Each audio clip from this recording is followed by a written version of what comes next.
തിരിച്ചെത്താം. ശ്രീ ഫസ്ലു റഹ്മാൻ, റീൽസിലല്ല ആളുകളുടെ ജനങ്ങളുടെ മനസ്സിലാണ് കോൺഗ്രസ് എന്നതാണ് വി.ഡി. സതീശൻ ഇന്നലെ പറഞ്ഞത്. അത് അദ്ദേഹത്തിന് വൈകി വന്ന ഒരു വിവേകമാണോ, അത് പുതിയ തിരിച്ചറിവാണോ, പുതിയ സാഹചര്യങ്ങൾ, പുതിയ സംഭവ വികാസങ്ങളുടെ പശ്ചാത്തലത്തിൽ ഉണ്ടായിട്ടുള്ള ഒരു തിരിച്ചറിവായിട്ടാണോ? താങ്കൾ എങ്ങനെയാണ് അതിനെ കാണുന്നത്? ലോകം ഒരു ഫാസ്റ്റ് പേസിൽ പോയിക്കൊണ്ടിരിക്കുകയാണ്.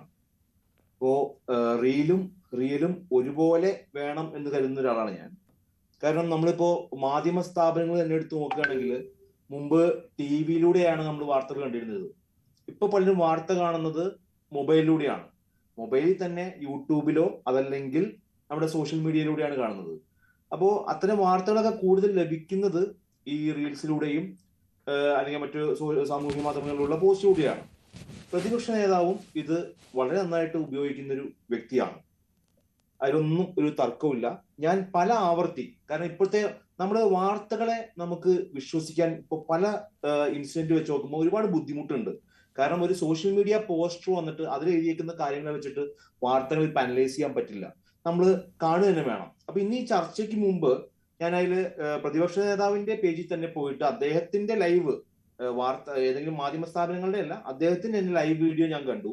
അപ്പൊ അതില് ഏറ്റവും അവസാനം അദ്ദേഹം പറയുന്ന ഒരു ഭാഗമാണ് ഈ റീൽസിലല്ല കോൺഗ്രസ് പ്രവർത്തകരുടെ നെഞ്ചിലാണ് സ്ഥാനം എന്നുള്ളതൊക്കെ. അതിനു മുമ്പ് അദ്ദേഹം തൊട്ട് മുമ്പ് പറയുന്ന കാര്യങ്ങള്, അദ്ദേഹത്തിനെതിരെ സൈബർ ആക്രമണങ്ങൾ നടത്തുന്നത് ഇടതുപക്ഷ മുന്നണിയാണ്, CPM മാധ്യമങ്ങളാണ് സൈബർ ആക്രമണം നടത്തുന്നതാണ് പറഞ്ഞത്.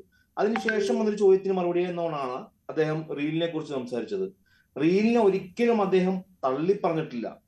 ഇപ്പോ ഇതുവരെയുള്ള ചർച്ചകൾ കേൾക്കുമ്പോൾ എനിക്ക് എന്തോ തോന്നുന്നത് റീല് ആകെ മോശമാണെന്നുള്ള രീതിക്ക് അദ്ദേഹം പറഞ്ഞ പോലെയാണ് എനിക്ക് തോന്നുന്നത്. പക്ഷെ അദ്ദേഹം റീലിനെ തള്ളി പറഞ്ഞിട്ടില്ല. അദ്ദേഹം പറഞ്ഞത് റീലിന് അപ്പുറത്തേക്ക് ഈ ഒരു ആളുകളുടെ മനസ്സിൽ കോൺഗ്രസ് ഉണ്ടെന്നുള്ള ഒരു വസ്തുതയാണ് അദ്ദേഹം പറഞ്ഞത്.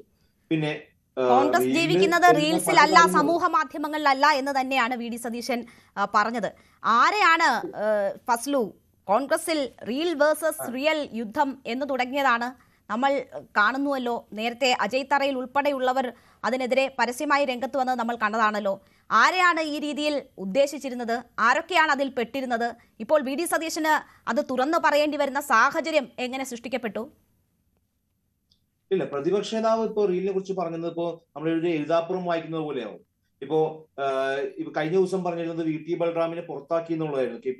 KPCCയിലെ മാധ്യമ വിഭാഗത്തിന്റെ ചുമതല ഇന്ന് പുറത്താക്കി എന്നുള്ളതായിരുന്നു. അത് അദ്ദേഹം പ്രതിപക്ഷ നേതാവ് പറഞ്ഞിട്ടില്ല, VT ബൽറാം പറഞ്ഞിട്ടില്ല, KPCC പ്രസിഡന്റ് പറഞ്ഞിട്ടില്ല. പക്ഷേ കഴിഞ്ഞ ഒരു ക്ലാരിറ്റി കൊടുക്കുന്നത് വരെയും വന്ന വാർത്തകൾ മുഴുവൻ അങ്ങനെയായിരുന്നു.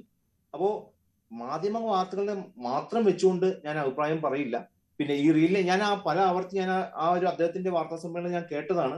അതിൽ ഏറ്റവും അവസാനത്തെ ഭാഗത്ത് VT ബൽറാമിനെതിരെ നടപടി എടുത്തോ ഇല്ലയോ എന്ന കാര്യത്തിൽ മാത്രമല്ല, അങ്ങനെ ഒരു പോസ്റ്റ് ഉണ്ടോ എന്ന് വി.ഡി. സതീശൻ ചോദിച്ചു. അതാണ്, അങ്ങനെ ഒരു പോസ്റ്റ് ഉണ്ടോ, അങ്ങനെ ഒരു വിഭാഗം പ്രവർത്തിക്കുന്നുണ്ടോ കോൺഗ്രസിൽ എന്ന് വി.ഡി. സതീശൻ അറിയില്ല എന്ന് അദ്ദേഹം പറഞ്ഞു. ഇന്നെന്തായാലും KPCC അധ്യക്ഷൻ കാര്യങ്ങളിൽ വ്യക്തത വരുത്തുമ്പോൾ അങ്ങനെ ഒരു പോസ്റ്റ് ഉണ്ടെന്നും അതിൽ VT ബൽറാം ഉണ്ടെന്നും അദ്ദേഹം ആ സ്ഥാനം രാജിവെച്ചിട്ടില്ല എന്ന് മനസ്സിലാക്കുന്നുവല്ലോ. ഇപ്പോൾ നേരത്തെ റജി സൂചിപ്പിച്ചതുപോലെ അത് സംഘടനാ കാര്യമായതുകൊണ്ട് KPCC അധ്യക്ഷൻ പറയും എന്ന് നിഷ്കളങ്കമായി മനസ്സിലാക്കാൻ പറ്റില്ല. അങ്ങനെ ഒരു പോസ്റ്റ് ഉണ്ടോ ഇല്ലയോ എന്ന് പോലും അറിയാത്ത സംഘടനാപരമായ പരിചയം മാത്രമേ പ്രതിപക്ഷ നേതാവിനുള്ളൂ എന്ന് സാധാരണക്കാർക്ക് സംശയം തോന്നുമല്ലോ. ഇതേ പ്രതിപക്ഷ നേതാവ് തന്നെ പറഞ്ഞിട്ടുള്ള കാര്യമാണ് ഇതിൽ അദ്ദേഹത്തെ പുറത്താക്കിയിട്ടില്ല. അതെന്താ നിങ്ങൾ കാണാത്തത്? അതെന്താ കേൾക്കാത്തത്? ഇതേ വാർത്താ സമ്മേളനത്തിന് തന്നെയാണ് അദ്ദേഹം പറഞ്ഞിട്ടുള്ളത്. VT ബൽറാമിനെ അത് ഇതിൽ പുറത്താക്കി എന്തിനാണെന്ന് ചോദിക്കുമ്പോൾ പറയുന്ന മറുപടിയാണ് VT ബൽറാമിനെ ആ സ്ഥാനത്ത് നിന്ന് പുറത്താക്കിയിട്ടില്ല, അദ്ദേഹം ഇപ്പോഴും അതിന് ചുമതലയുണ്ടെന്ന് അദ്ദേഹം ക്ലിയർ ആയിട്ട് പറയുന്നുണ്ട്. എന്നാൽ ആ ഭാഗം കേൾക്കാൻ താല്പര്യം, മറ്റു ഭാഗം പറഞ്ഞില്ലായിരുന്നെങ്കിൽ ഇങ്ങനെ ഒരു കോൺട്രവേഴ്സി ഇല്ല. അങ്ങനെ ഒരു സ്ഥാനം ഉണ്ടോ ഇല്ലയോ എന്നൊരു സംശയം അദ്ദേഹം ഉന്നയിച്ചത് കൊണ്ടാണ്, അല്ലാണ്ട് മാധ്യമങ്ങൾ അദ്ദേഹത്തിന്റെ വായിൽ ചൊല്ലിയതൊന്നുമല്ല. അദ്ദേഹം പറഞ്ഞ കാര്യമാണ്. അതിന്റെ കൂടി ഭാഗമായിട്ടുള്ള കോൺഗ്രസിനകത്തെ സൈബർ പോരാളികളിൽ നിന്ന് പോലും അദ്ദേഹത്തിന് സൈബർ ആക്രമണം നേരിടുന്ന ഒരു ഘട്ടത്തിൽ അദ്ദേഹം ആ പറഞ്ഞതിന് വളരെ പ്രസക്തി ഉണ്ട് എന്ന് തന്നെയാണ് ഞാൻ കരുതുന്നത്. ഫസ്ലു, ആ സൈബർ ആക്രമണം എന്നുള്ള വാക്ക് അദ്ദേഹം ഉപയോഗിച്ചപ്പോൾ അതിനോടൊപ്പം തന്നെ ചേർത്ത് പറഞ്ഞതാണ് CPM-ന്റെ മാധ്യമങ്ങളിൽ നിന്നുള്ള സൈബർ ആക്രമണം എന്ന്. എന്താ അത് കൃത്യമായിട്ട് പറയാത്തത്? അത് കൃത്യമായിട്ട് തന്നെ അദ്ദേഹം പറഞ്ഞിട്ടുണ്ട്. പക്ഷേ ചർച്ചയിൽ വരുമ്പോൾ അത് വരുന്നില്ല. അദ്ദേഹം കൃത്യമായിട്ട് പറഞ്ഞിട്ടുണ്ട് CPM-ന്റെ സൈബർ, അത് പല യൂട്യൂബ് ചാനലുകളടക്കം അദ്ദേഹത്തിനെതിരെ വാർത്ത കൊടുക്കുന്നുണ്ട് എന്ന് അദ്ദേഹം കൃത്യമായിട്ട് പറഞ്ഞു. അതിനെയൊക്കെ ചേർന്ന് പിന്നീട് വന്ന ചോദ്യത്തിനാണ് അദ്ദേഹം റീലിന്റെ കാര്യം പറയുന്നത്.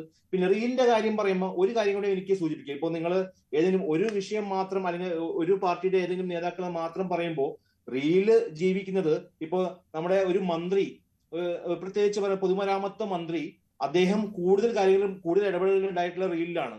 അതിന്റെ പൊള്ളയൊക്കെ നമ്മൾ പുറം ലോകം പിന്നീട് കണ്ടതാണ്. അദ്ദേഹം കാണിച്ചത് എന്താണ്? ഡ്രോൺ ഷോട്ടുകൾ. അദ്ദേഹത്തിന്റെ എല്ലാ റീലുകളും നിറച്ചും ഡ്രോൺ ഷോട്ടുകളാണ്. കേരളത്തിന് തനതായ ഉള്ളൊരു ഹരിത ഭംഗിയുണ്ട്, പച്ചപ്പുണ്ട്. അതാണ് അദ്ദേഹം മാർക്കറ്റ് ചെയ്തുകൊണ്ടിരുന്നത്. നമ്മളൊരു ലൈറ്റ് ഹൗസിന്റെ മുകളിൽ പോയി നോക്കിക്കഴിഞ്ഞാൽ കേരളം മൊത്തം ഒരു പച്ചപ്പിന്റെ ഫീൽഡാണ് കാണാം. ആ ഒരു ഇമേജ് ആണ് അദ്ദേഹം ഡ്രോണിൽ പകർത്തിയിട്ട് അതിന്റെ ഇടയിൽ കൂടി കാണിച്ച് ജനങ്ങളെ കബളിപ്പിക്കുക, ഒരു കാപട്യം നിറഞ്ഞൊരു പോസ്റ്റും റീൽസും ആയിട്ട് വന്നത്. എന്തുകൊണ്ടാണ് അതിനെ കണക്ട് ചെയ്യാത്തത്? ആ റീലല്ല ഇതെന്ന് എന്താണ് കണക്ട് ചെയ്യാൻ ഒരു ബുദ്ധിമുട്ട് എന്താണ്? നമുക്ക് അങ്ങനെ ചിന്തിച്ചൂടെ? കോൺഗ്രസ് ജീവിക്കുന്നത് റീലിലല്ല, റിയൽ ആയിട്ടുള്ള ഇതിലാണ് എന്ന് പറഞ്ഞൂടെ?